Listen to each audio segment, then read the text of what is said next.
आदरणीय अध्यक्ष जी, हमने हमेशा परिवारवाद का विरोध करने वालों का हमने बराबर देखा है कि उसके प्रति उनकी कैसी नफरत की भावना है। कांग्रेस को परिवारवाद पसंद है, कांग्रेस को दरबारवाद पसंद है, जहां बड़े लोग उनकी बेटे बेटियां भी बड़े पदों पर काबिज हो। जो परिवार से बाहर है उनके लिए भी यही है कि जब तक आप इस महफिल में दरबारी नहीं बनोगे तो आपका भी कोई भविष्य नहीं है। यही उनकी कार्यशैली रही। इस दरबार सिस्टम ने कई विकेट लिए हैं, कितनों का हक मारा है इन लोगों ने। बाबा साहब आंबेडकर कांग्रेस ने जी जान लगाकर 2 बार उनको हरवाया।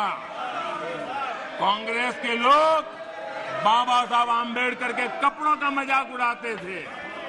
ये वो लोग हैं। बाबू जगजीवन राम, उन्होंने इमरजेंसी पर सवाल उठाए तो बाबू को भी उन्होंने नहीं छोड़ा, उनको प्रताड़ित किया। मोरारजी भाई देसाई, चरण सिंह, चंद्रशेखर जी, आप कितने ही नाम लीजिए, दरबारवाद के कारण देश के महान लोगों के अधिकारों को इन्होंने हमेशा हमेशा के लिए तबाह कर दिया।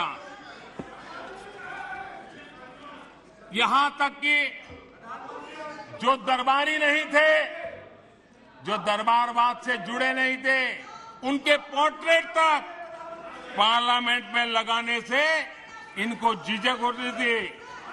1990 में उनके पोर्ट्रेट सेंट्रल हॉल में तब लगी जब बीजेपी समर्थित गैर कांग्रेसी सरकार सामने आई।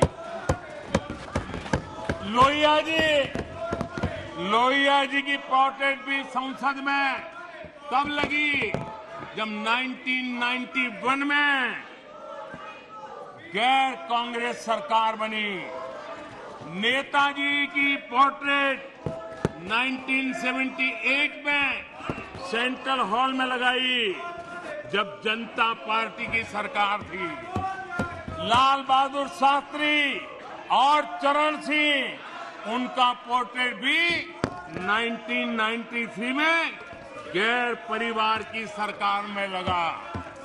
सरदार पटेल के योगदान को भी कांग्रेस ने हमेशा नकारा। सरदार साहब को समर्पित विश्व की सबसे ऊंची स्टैच्यू ऑफ यूनिटी प्रतिमा बनाने का गौरव भी हमें प्राप्त हुआ। हमारी सरकार ने दिल्ली में पीएम म्यूजियम बनाया, सारे पूर्व प्रधानमंत्रियों को सम्मान दिया। पीएम म्यूजियम दल और पार्टी से ऊपर उठकर सभी प्रधानमंत्रियों को समर्पित है। उनको ये भी नहीं पता रहा है क्योंकि उनके परिवार के बाहर का कोई भी प्रधानमंत्री बना हो वो उनको मंजूर नहीं है, वो उनको स्वीकार नहीं है।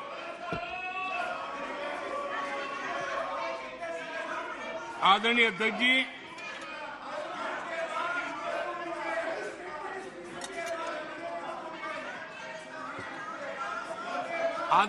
जी, बहुत बार कुछ बुरा बोलने के इरादे से भी जब कोशिश होती है तो कुछ न कुछ सच भी निकल जाता है। और सच में ऐसे अनुभव हम सबको है, कभी कभी सच निकल जाता है। लंका हनुमान ने नहीं जलाई, लंका हनुमान ने नहीं जलाई, उनके घमंड ने जलाई। और ये बिल्कुल सच है। आप देखिए, जनता जनार्दन भी भगवान राम के रूप की है, जनता जनार्दन भी भगवान राम के रूप की है। और इसलिए 400 से 40 हो गए। हनुमान ने लंका नहीं जलाई, घमंड ने जलाई और इसलिए 440 हो गए, 400 से 40 हो गए। आदरणीय अध्यक्ष जी,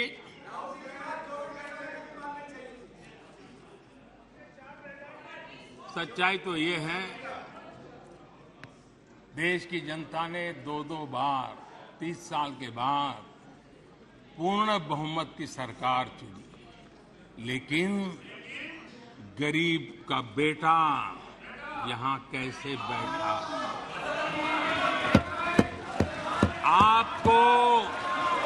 आपको जो हक था, आप अपनी पारिवारिक पीढ़ी मानते थे, वो यहां कैसे बैठ गया? ये चुभन अभी भी आपको परेशान कर रही है, आपको सोने नहीं देती है और देश की जनता भी आपको सोने नहीं देगी, 2024 में भी सोने नहीं देगी। आदरणीय अध्यक्ष जी, कभी इनके जन्मदिन पर हवाई जहाज में केक काटे जाते थे, कभी इनके जन्मदिन पर हवाई जहाज में केक काटे जाते थे। आज उस हवाई जहाज में गरीब के लिए वैक्सीन जाता है, ये फर्क है। आदरणीय अध्यक्ष जी, एक जमाना था कभी ड्राई क्लीन के लिए कपड़े हवाई जहाज से आते थे, आज गरीब हवाई चप्पल वाला हवाई जहाज में उड़ रहा है। आदरणीय अध्यक्ष जी, कभी छुट्टी मनाने के लिए, मौज मस्ती करने के लिए नौसेना के युद्धपोत मंगवा लेते थे, नौसेना की युद्धपोत मंगवा लेते थे मौज मस्ती के लिए। आज उसी नौसेना के जहाज दूर देशों में फंसे भारतीयों को अपने घर लाने के लिए, गरीबों को अपने घर लाने के लिए उपयोग में आते हैं। आदरणीय अध्यक्ष जी, जो लोग आचार व्यवहार चाल चरित्र से राजा बन गए हो, आधुनिक राजा के रूप में ही जिनका दिमाग काम करता हो, उन्हें गरीब का बेटा यहां होने से परेशानी होनी है। आखिर ये नामदार लोग हैं और ये कामदार लोग हैं। आदरणीय अध्यक्ष जी, कुछ बातें बहुत ही समय पर मुझे कहने का अवसर मिलता है। बहुत सी बातें ऐसी होती है, इत्तेफाक देखिए, ये कोई मैं तो तय करके बैठता नहीं हूं, लेकिन इत्तेफाक देखिए कल यहां दिल से बात करने की बात भी कही गई थी। उनके दिमाग के हाल को तो देश लंबे समय से जानता है, लेकिन अब उनके दिल का भी पता चल गया। और अध्यक्ष जी, इनका मोदी प्रेम तो इतना जबरदस्त है जी, 24 घंटे सपने में भी उनको मोदी आता है। मोदी अगर